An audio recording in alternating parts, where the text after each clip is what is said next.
मलईदार नारळाची वडी कशी करायची हे बघा, कशी मस्तच झालेली आहे.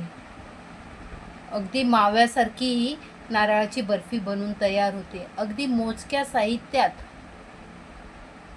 नारळाची वडी बनून तयार होते. मैत्रिणींनो, चला व्हिडिओला सुरुवात करूया.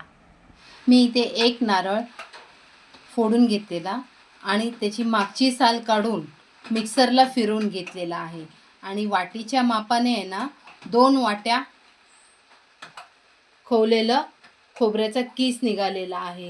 ही 1 वाटी आहे आणि ही 1 वाटी, असे 2 वाट्या मोजून घेतलेला आहे. यासाठी आपल्याला 1 वाटी साखर लागणार आहे. मी हे 2 वाट्या खोवलेलं खोबरं मिक्सरच्या भांड्यात टाकून घेते आणि ही 1 वाटी साखर आपण सर्व मिक्सरमधून फिरवून घेणार आहोत. आणि मी हे 10-10 रुपयावाले आहेत ना दूध पावडर घेतलेली आहे. 2 पाकिटं आपल्याला लागणार आहेत. मी 2 पाकिटं मिक्सरच्या भांड्यामध्ये टाकून घेतलेली आहे आणि 1 वाटी दुधावरची साय घेत आहे. हे बघा, एवढी साय आपण घेतलेली आहे. आता हे एक वेळेने आपण मिक्सरमधून व्यवस्थित असं फिरवून घेऊया, म्हणजे सर्व मिश्रण आपलं एकजीव होईल.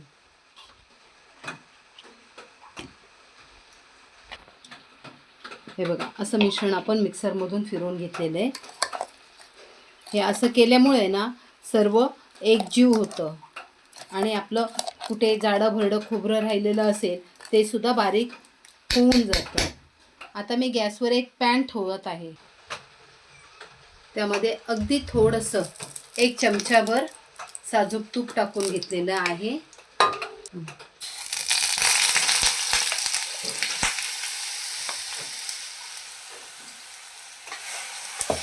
आणि आता आपल्याला हे मिश्रण व्यवस्थित असं मिक्स करून घ्यायचं आहे.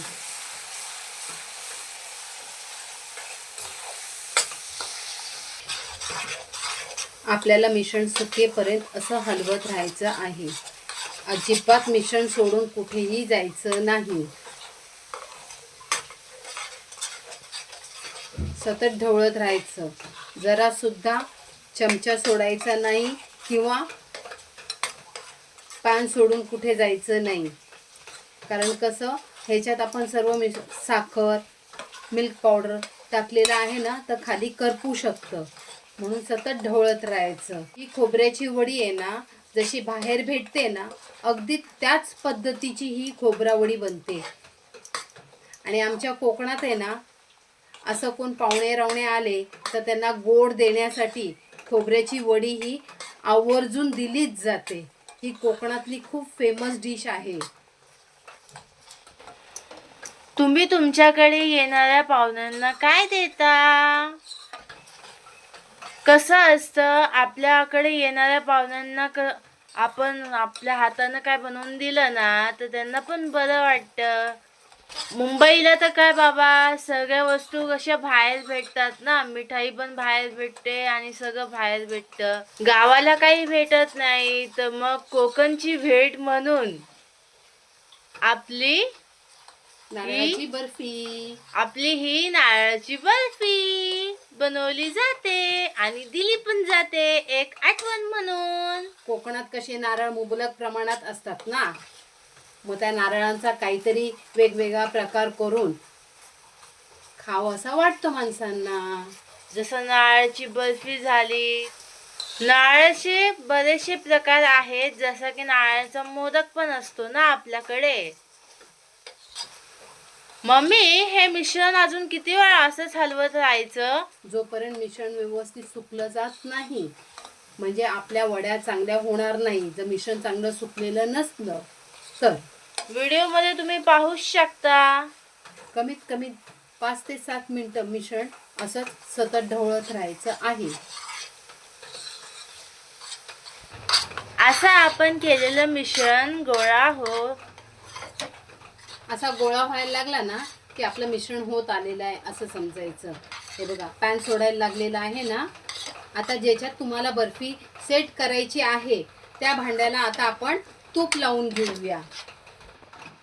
या भांड्याला तूप लावून घ्यायचं. तुमच्या जो कोणतं भांडं असेल त्याला पण तूप लावून घ्या.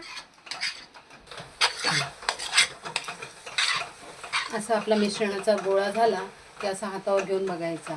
हे बघा अशी गोळी पटकन झाली.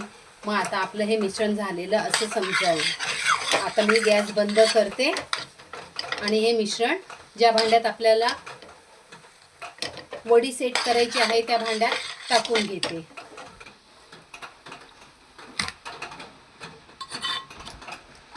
अशा प्रकारे व्यवस्थित सेट करून घ्यायची. थोडी थंड झाली की त्याला हव्या त्या आकारात आपण कापून घेणार आहोत. अशी साधारण थंड झाली ना त्यावेळेस मी त्याला थोडीशी असे कट मारून घेतलेले आहेत. सजावट तुम्ही तुमच्या आवडीनुसार करू शकता मैत्रिणींनो.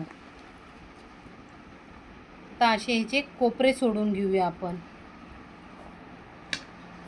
आणि मी एक खाली ताट घेतलेलं आहे. त्या ताटात असं उलटच करून टाकायचं. कारण आपण खाली तूप लावलं होतं ना. ते तूप पण दिसतंय आपल्याला ते बघा व्हिडिओ मध्ये. आता परत एकदा असं कापायचं म्हणजे बरोबर निघतं. तुम्ही बघू शकता अगदी माव्यासारखी ही बर्फी झालेली आहे. आता मी सर्व तुकडे प्लेटमध्ये काढून घेते. अशा प्रकारे आपली नारळाची वडी बनून तयार आहे. मैत्रिणींनो, तुम्हाला जर आजचा हा व्हिडिओ आवडला असेल तर लाईक करा, शेअर करा आणि आमच्या चॅनलला सबस्क्राईब करा. भेटूया पुन्हा